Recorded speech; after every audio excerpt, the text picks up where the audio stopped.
Coach Ehtisham, welcome to the SK Perspective podcast. It's our second podcast that we're doing, but I'm very glad that I finally got the chance to talk to you. I've been meaning to do this for a long time for various reasons because in Pakistan, what I go for and what I've been searching for generally in the number of things that I've been involved in is passion.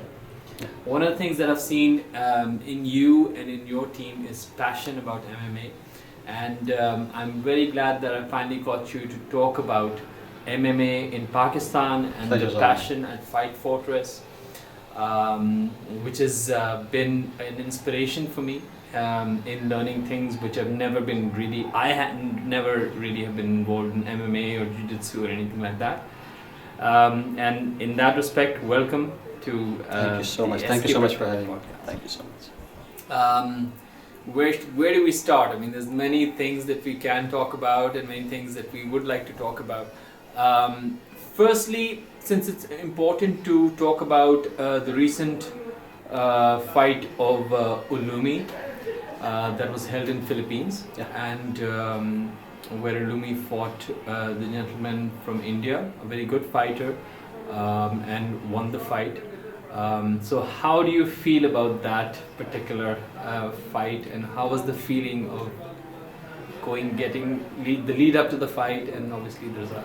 We were actually very confident, and a lot of people, they don't know that we threw the challenge to Yadwinder, because Yadwinder is a great fighter, has a Kushti background, typically a wrestler, but his he's picked up his striking a lot. The guy trains 6 hours a day. The last we heard was he was training at Greg Jackson's in New Mexico for this fight, for a month or something. I don't know how true is that, but that's what our promoter told us, our manager told us. The build-up we were just psyched.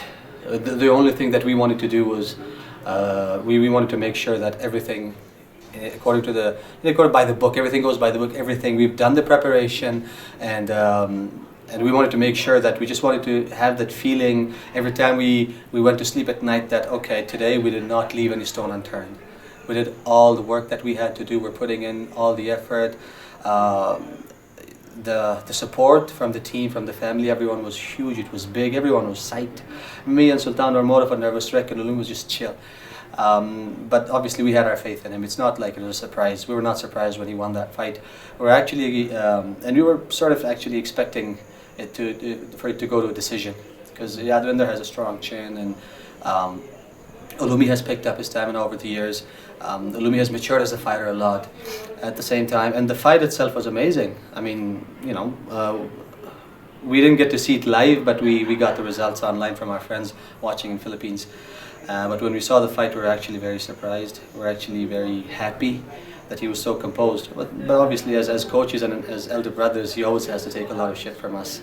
It was like, oh, you could have been, a bit more. You could have moved this way, and you could have done that. Followed that low kick by a cross or in a duck under there, and went for a shot. And you could have done this and this in the clinch, or you could have been a bit more active in the last round. There was so much stuff, but at the end of the day, we sort of held back, and we were like, you know what? Let's just enjoy the victory.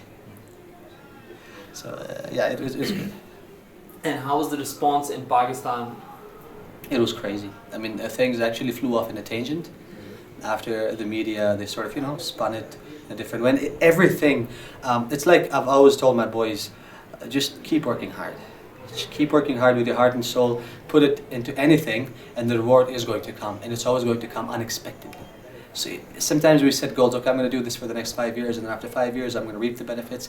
Sometimes it does not work like that. And with Uloomi, I mean, everything was so special. It's just like the date of the fight. It was my birthday.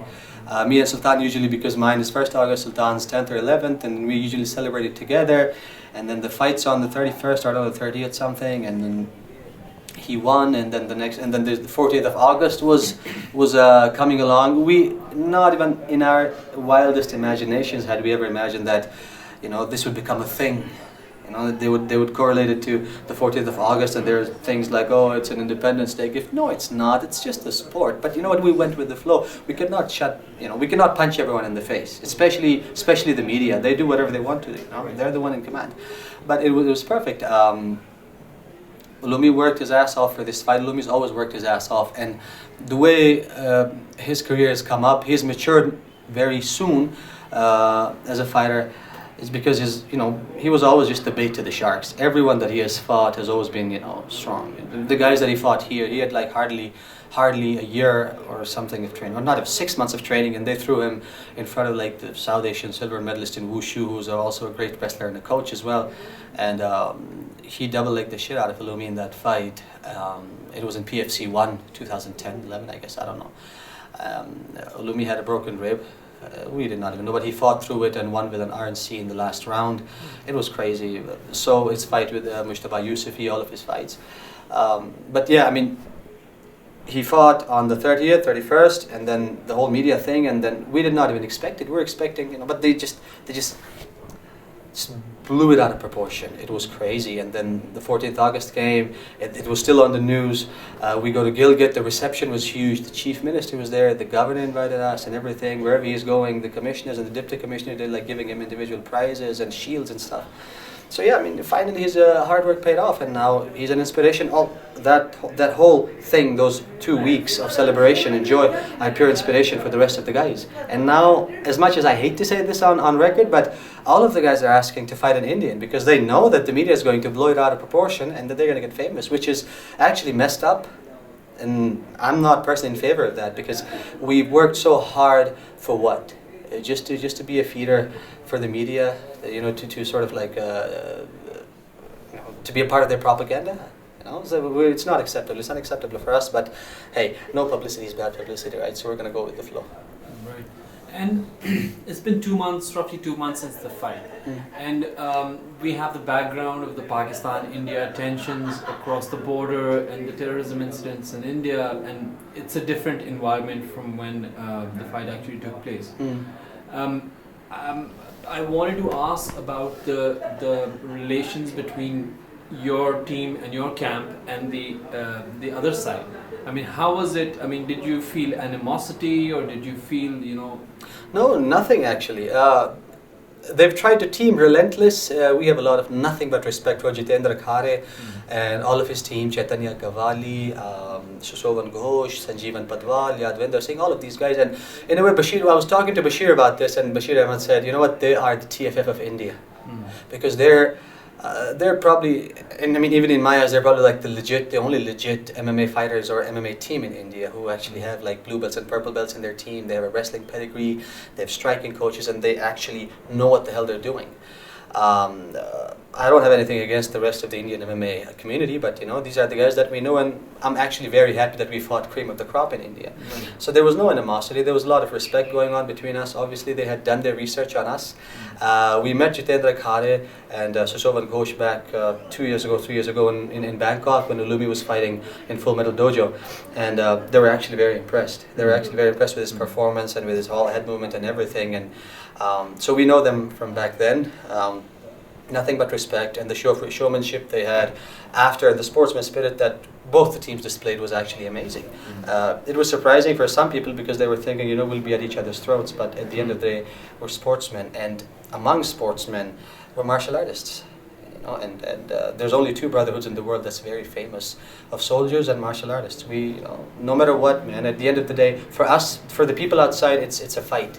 Just like 2 people just fought and one's bloody and one broke his arm or whatever, whatever happens in the match.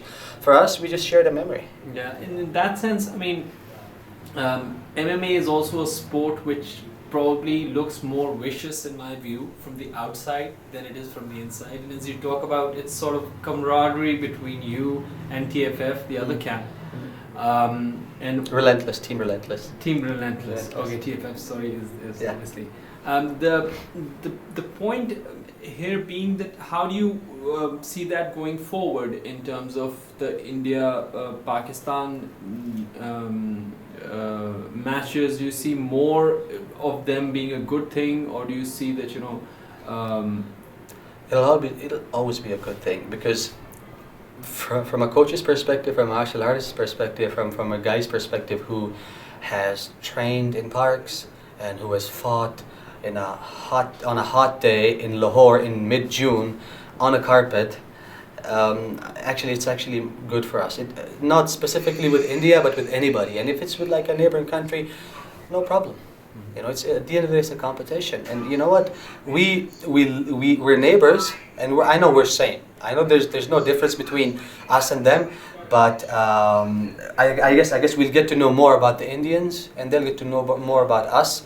You know, when we share the cage. You know, there's going to be Yadwinder's going to definitely have, you know, he's going to have a different perspective about us, because he crossed fist with Pakistan's elite, right? So, and as they say, there's this Japanese, I don't know, Japanese or Chinese proverb where they say that if you really want to know about a man's inside or a man's oneself, just cross fists with him, because you can act everywhere. You're acting as a son, you're acting as a coach, you're acting as, you know, just all roles that we're playing. But when you're fighting, you cannot afford to act, because, you know, the cost is too heavy.